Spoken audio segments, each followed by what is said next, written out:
बंगाल चुनाव में नंदीग्राम सीट की काफी चर्चा हो रही है और नंदीग्राम का चुनावी मुकाबला बंगाल चुनाव जितना ही दिलचस्प हो चुका है। कहने का मतलब यह कि एक तरफ बंगाल का चुनाव और एक तरफ नंदीग्राम। वैसे नंदीग्राम महज एक सीट नहीं है, बल्कि बंगाल की राजनीति में बदलाव का प्रतीक भी माना जाता है। दरअसल बात 2007 की है। नंदीग्राम में संग्राम छिड़ा हुआ था। राज्य सरकार के जमीन अधिग्रहण के खिलाफ लोगों ने तब विरोध का बिगुल फूंक दिया था और बढ़ते हुए विरोध को देखते हुए तब की लेफ्ट सरकार ने इसे बंदूक के दम पर कुचलने की कोशिश की थी और विरोधियों के ऊपर पुलिस ने गोलियां चलाई थी, जिसमें 14 लोगों की मौत भी हो गई थी। इसी घटना ने राज्य में लेफ्ट के 3 दशक से लंबे शासन के अंत की पटकथा लिख दी और ममता बनर्जी के 2011 में सीएम बनने की राह खोल दी थी। कहा जाता है कि तब ममता के दाहिने हाथ रहे शुभेंदु अधिकारी ने ही नंदीग्राम आंदोलन की रूपरेखा तैयार की थी और अब 14 साल बाद यह इलाका फिर से सुर्खियों में है। सियासत भी वही है, जगह भी वही है और किरदार भी वही है, लेकिन फर्क बस इतना है कि तब शुभेंदु दीदी के साथ थे और आज शुभेंदु दीदी के खिलाफ है। लेकिन यहां सबसे बड़ा सवाल यह है कि उस समय नंदीग्राम की वजह से सत्ता से लेफ्ट को जाना पड़ा था,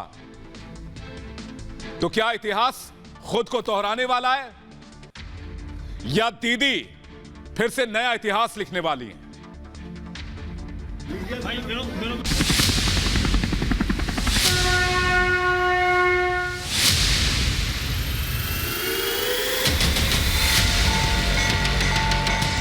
কিন্তু 1 এপ্রিল নন্দীগ্রামে খেলা হবে। अब की बार नंदीग्राम में सुपरहिट खेला।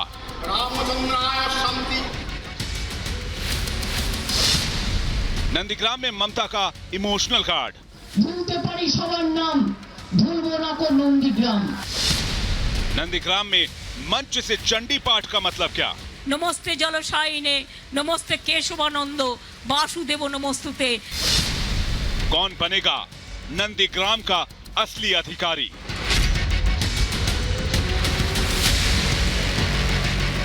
नंदीग्राम का सुपरहिट मुकाबला शुरू हो चुका है। ममता बनर्जी ने आज शुभेंदु के कल में इमोशनल भाषण दिया। नंदीग्राम की लड़ाई को याद किया। लोगों से पूछा कि अगर वो नहीं चाहेंगे तो वो चुनाव नहीं लड़ेंगी। मंच से चंडी पाठ कर बीजेपी के हिंदुत्व पर प्रहार किया तो बंगाल की बेटी का कार्ड भी खेल दिया। मतलब एक तीर से ममता ने कई निशाने साधे। আমার দুটো নন্দীগ্রাম, আমি বারবার বলি ভুলতে পারি সবার নাম, ভুলবো না কো নন্দীগ্রাম। মনে রাখবেন, আমি তাই বেছে নিয়েছি নন্দীগ্রাম। কেন জানেন? আমি জীবনে অনেক দিন ধরে আমি সিঙ্গুরে আন্দোলন করেছি চাষি জমি নিয়ে। সিঙ্গুরের আন্দোলন যখন শুরু হয় তারপরে কিন্তু নন্দীগ্রামে আন্দোলন শুরু হয়।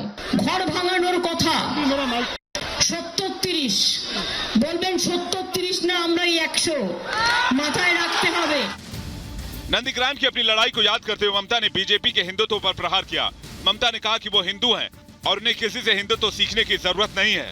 वो हर रोज जब घर से निकलती हैं तो चंडी पाठ करके बाहर निकलती हैं।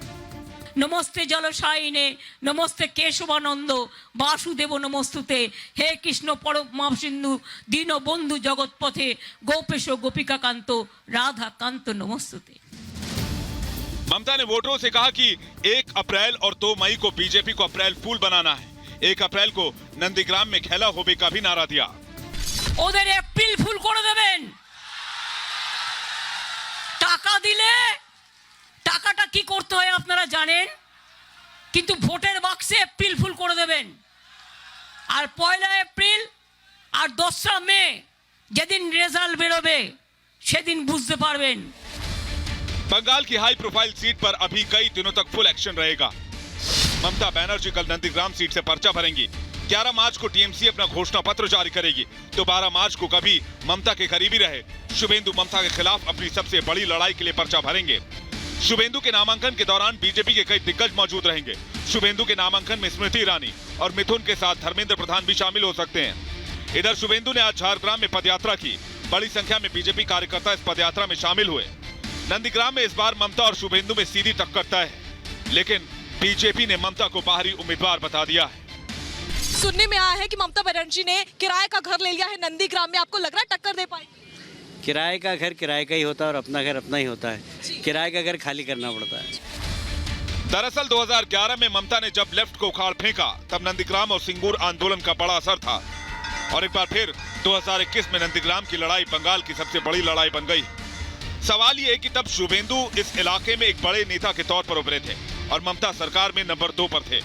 लेकिन अब देखना होगा कि 2021 की सबसे बड़ी लड़ाई में ममता नंबर 1 रहती हैं या फिर शुभेंदु अधिकारी।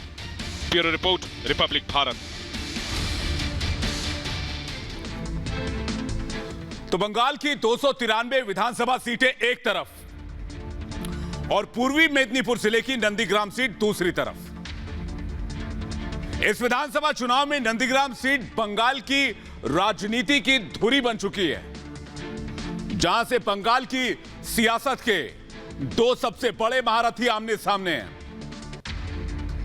मैं बात कर रहा हूं नंदीग्राम से टीएमसी प्रत्याशी और बंगाल की मुख्यमंत्री ममता बनर्जी और बीजेपी के प्रत्याशी शुभेंदु अधिकारी की, जो कभी दीदी के ही सेनापति हुआ करते थे। उनके लिए राजनीतिक रणनीतियां बनाते थे, चाहे दीदी विपक्ष में रही हो या सत्ता में। कहने का मतलब, अगर शुभेंदु कभी दीदी के राजनीतिक संघर्ष के साथी थे तो कभी उनकी सत्ता के खेवनहार भी थे। लेकिन अब दोनों ही एक दूसरे के खिलाफ राजनीतिक तलवार भांज रहे हैं, और वो भी हवा में नहीं बल्कि नंदीग्राम के रण में। नई नई राजनीतिक अदावत है तो जुबानी हमले में धार भी है। दोनों ही एक दूसरे को हराने में कोई कसर नहीं छोड़ना चाहते हैं। ममता दीदी अधिकारी के वर्चस्व वाली सीट पर दोबारा दावा पेश कर चुकी हैं, तो दीदी को नंदीग्राम से चुनाव लड़ने की चुनौती देने वाले शुभेंदु उन्हें अब तक का सबसे बुरा राजनीतिक अनुभव का स्वाद चखाना चाहते हैं, वो भी नंदीग्राम से चुनावी हार का। दरअसल बरसों बरस तक दीदी के सेनापति रहने की वजह से शुभेंदु दीदी की ताकत और कमजोरी और रणनीति से पूरी तरह से वाकिफ हैं। उन्हें लगता है कि ममता को बेहद करीबी से जानते हैं और यही वजह है कि चुनावी जीत शुभेंदु अधिकारी को मिलनी चाहिए। उन्हें ऐसा लगता है, जो शुभेंदु कभी दक्षिण बंगाल में दीदी के लिए चुनावी रणनीति बनाते थे, आज बंगाल के उसी हिस्से में वो बीजेपी के लिए रणनीति बना रहे हैं। यहां कहने का मतलब यह है कि जिसके साथ रहकर शुभेंदु ने राजनीति का कहरा सीखा, अब उसे ही अपने तीखे और लच्छेदार भाषणों में, अपने चक्रव्यूह में उलझा रहे हैं। दरअसल बीजेपी ने शुभेंदु के जरिए एक सपना देखा है। सपना दीदी के बंगाल की सत्ता से उन्हें बेदखल करने का। 10 साल पुराने ममता के शासन के अंत का ख्वाब। बीजेपी यह मानकर चल रही है कि कद्दावर ममता की सत्ता में अगर कोई सुराख लगा सकता है तो वो सिर्फ शुभेंदु ही हैं। ऐसे भी देखा जाए तो शुभेंदु अधिकारी ने सिर्फ पाला बदला है, न कि अपनी भूमिका। यहां कहने का मतलब यह कि टीएमसी में 22 साल तक रहने के दौरान शुभेंदु जो ममता दीदी के लिए करते थे, अब वही बीजेपी के लिए करते दिख रहे हैं, और वो भी पूरे आत्मविश्वास के साथ। और यही वजह है कि दीदी ने अपने नामांकन से ठीक एक दिन पहले नंदीग्राम आने का फैसला कर लिया। वहां एक जनसभा भी की, लेकिन इस चुनावी जनसभा में ममता दीदी ने सीधे सीधे शुभेंदु अधिकारी का नाम नहीं लिया। शायद ऐसा करके दीदी मतदाताओं को यह संदेश देना चाहती थी कि शुभेंदु का सियासी कद अभी उनके सामने पहुंचा है। लेकिन शुभेंदु को टीएमसी से तोड़ने वाली बीजेपी पर आज दीदी ने तीखा हमला किया। मुस्लिम तुष्टीकरण का आरोप लगाने वाली बीजेपी को चेतावनी देते हुए ममता बनर्जी ने कहा कि उनके साथ हिंदुत्व का कार्ड मत खेलो, क्योंकि वो भी हिंदू हैं और वो घर से चंडी पाठ कर कर निकलती हैं। इसके बाद तो दीदी मंच से ही शुरू हो गई और चंडी पाठ करने लगी। इसके बाद ममता बनर्जी ने कहा कि किसी भी दल की विभाजनकारी राजनीति नंदीग्राम में काम नहीं करेगी। बेशक दीदी ने मंच से शुभेंदु का नाम नहीं लिया, लेकिन नंदीग्राम में घुसकर शुभेंदु अधिकारी के राजनीतिक कद को चुनौती देना इतना भी आसान नहीं है। दीदी जानती हैं कि उनका नंदीग्राम से चुनाव लड़ने का फैसला उनके राजनीतिक करियर का सबसे चुनौतीपूर्ण फैसला है। तो इसकी वजह केवल शुभेंदु नहीं है, बल्कि नंदीग्राम का सियासी समीकरण भी है, जो ममता दीदी के साथ जाएगा या नहीं, यह कहना फिलहाल मुश्किल है। दरअसल यह बात किसी से छिपी नहीं है कि बंगाल में बीजेपी के तेजी से बढ़ने की वजह क्या है। पिछले कई सालों से बीजेपी जोर शोर से ममता पर तुष्टीकरण के आरोप लगा रही है। बीजेपी के उन्हीं आरोपों की काट के लिए आज ममता दीदी चंडीपाठ कर रही थी। यानी दीदी ने संदेश देने की कोशिश की कि हिंदू धर्म किसी की पपौती नहीं है, वो भी उतने ही हिंदू हैं जितना कि इस देश में कोई और। दरअसल हाल के दिनों में जय श्री राम के नारे को लेकर जिस तरह बीजेपी ने उन्हें घेरा, उससे यही संदेश गया कि मुस्लिम तुष्टीकरण की वजह से दीदी हिंदू विरोधी हो गई हैं। लेकिन इस बार नंदीग्राम से ताल ठोक रही दीदी ऐसी छवि का जोखिम नहीं ले सकती हैं। इसके लिए नंदीग्राम को समझना बेहद जरूरी है। दरअसल नंदीग्राम विधानसभा क्षेत्र में 70% आबादी हिंदुओं की है और बाकी आबादी मुस्लिमों की है। यानी मुस्लिम वोटर भी निर्णायक साबित हो सकते हैं। यहां अधिकारी परिवार के प्रभाव की वजह से वोटों का विभाजन नहीं होता था, लेकिन इस बार शुभेंदु अधिकारी बीजेपी के टिकट पर चुनाव लड़ रहे हैं और हिंदुओं के वोटों के विभाजन की आशंका से इनकार भी नहीं किया जा सकता है। इसलिए दीदी हिंदू विरोधी होने की अपनी राजनीतिक छवि को तोड़ना चाहती हैं। दरअसल कुछ दिनों पहले कोलकाता में पराक्रम दिवस कार्यक्रम के दौरान जय श्री राम के उद्घोष के दौरान दीदी को गुस्सा आ गया था और उन्होंने भाषण देने से इनकार कर दिया था। इसके लिए ममता दीदी ने कार्यक्रम के सरकारी होने का भी हवाला दिया, जिसके बाद बीजेपी ने इस घटना को जय श्री राम के उद्घोष को हिंदू धर्म के अपमान से जोड़ दिया था और आज तक जोड़ रही है।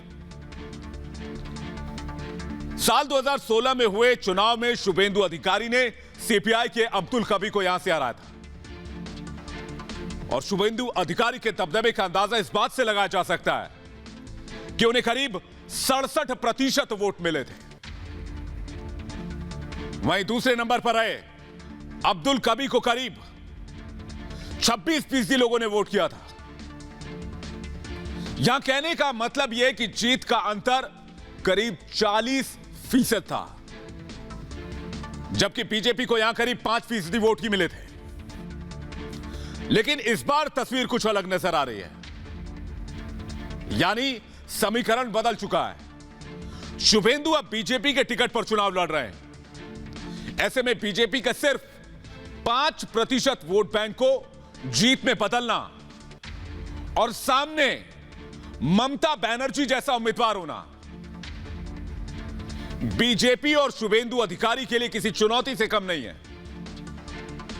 हालांकि यही वो जगह है जहां से आंदोलन की शुरुआत करके ममता बनर्जी बंगाल की सत्ता पर काबिज हुई थी। उस समय दीदी के साथ उनके सबसे विश्वसनीय साथी के तौर पर शुभेंदु अधिकारी थे। पर बदलती राजनीति ने इस बार ममता और शुभेंदु को आमने सामने ला खड़ा किया है और दोनों के लिए यह चुनावी लड़ाई अब नाक का सवाल बन चुकी है।